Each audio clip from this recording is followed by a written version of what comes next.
நல்லா புரிந்து கொள்ளுங்க. நீங்க உங்களுக்கு எது வேணும்னாலும் through faith you can receive it. அது பெரிய விஷயமே கிடையாது. இந்த பூமியில என்ன ஆசீர்வாதத்தை வேணாலும் நம்மளால சுதந்திரிக்க முடியும். அது பெரிய விஷயமே கிடையாது. ஆனால் ஆவிக்குரிய இந்த வசனம் இருக்கு பாத்தீங்களா? கேளுங்கள் அப்பொழுது கொடுக்கப்படும், தேடுங்கள் அப்பொழுது கண்டடைவீர்கள், தட்டுங்கள் அப்பொழுது திறக்கப்படும். ஆமா, எதை கேட்கணும், எதை தட்டணும்? பைபிள் நமக்கு கரெக்டா டீச் பண்ணுது. நம்ம ஆளுங்களுக்கு என்ன ஆயிடுச்சு?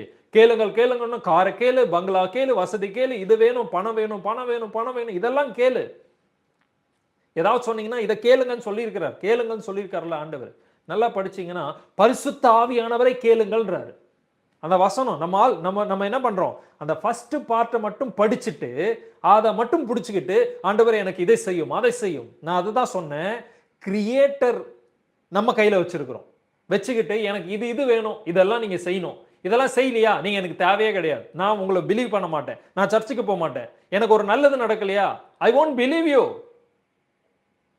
கடவுள் எதுக்கு? எனக்கு செய்யறதுக்கு தானே. அப்படிதான் நம்ம பிலீவ் பண்றோம். நோ,